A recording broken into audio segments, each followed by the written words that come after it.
Hey everybody, it's Chris Reed here, and I want to talk to you today about you have something that God needs. And you're probably scratching your head looking at me and thinking, me? Little old me, what could I possibly have that an all self-sufficient God could possibly need?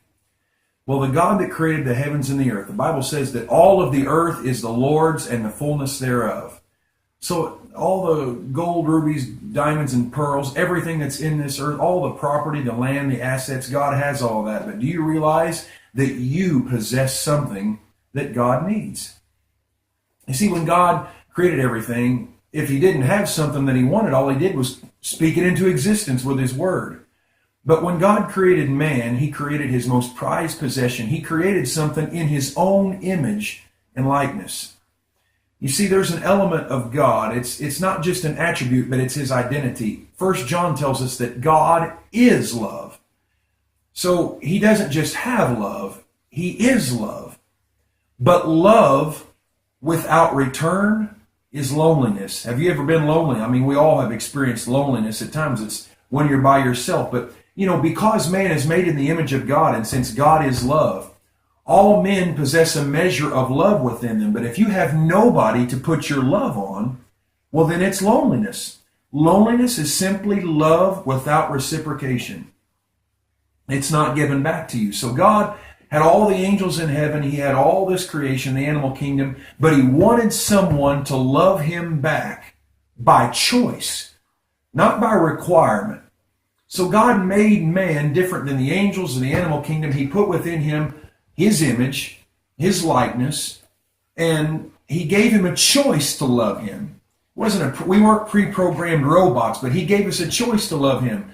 And so with that choice to love him, God could have something. When he looked at man that he created, put his image and likeness in that man, God could see the love that he had for man put into man, and it was like looking into a mirror. It reflected back to himself. When God made the original man, Adam, in that man before the woman was taken out of his side, that man was the first, don't look at me funny, but the first he-she. Adam was male and female in one before the woman was taken out of his rib, because the woman was in the man. And so in the original creation at the beginning, man possessed a feminine and masculine nature until the feminine nature was taken out of his side and Eve was created. That is a picture of the Godhead, because even though there's only one indivisible God, we see a picture of the feminine and masculinity in the dual nature of Christ. As God, Jesus was authoritative. He was the Lion of the tribe of Judah. But as the Son of God in his flesh, his human nature, he was the meek and lowly Lamb. So he was the Lion, man, Lamb, feminine nature at the same time. And so when Jesus prayed, he was praying from that feminine nature. That, not at all that he was feminine, don't misunderstand me, but the weaker, the submissive nature of man. So what did God do when Adam was lonely? Adam had love that he could not return. He had no one to put his love into. He looked in the animal kingdom, there was no one there. So God took the feminine nature out of him, out of his side. The woman's supposed to be at the side of man. God didn't take it from his foot for her to be walked on, or from his head for her to trump over him, but from his side, to be by his side.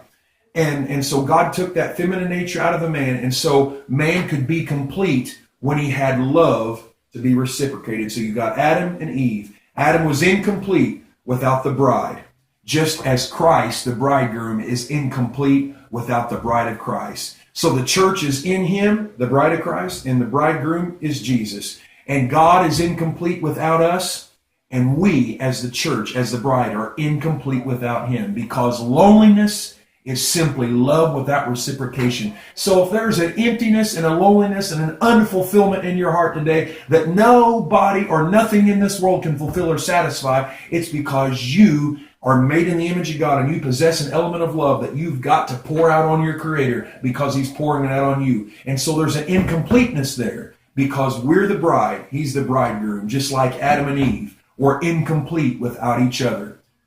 If we're not Facebook friends today, click my name up there. Send me a friend request and share this on your wall. Someone needs to know that they're made in the image of God and that they have the capability to give God something that nothing else can give him and meet God's need. God bless you today.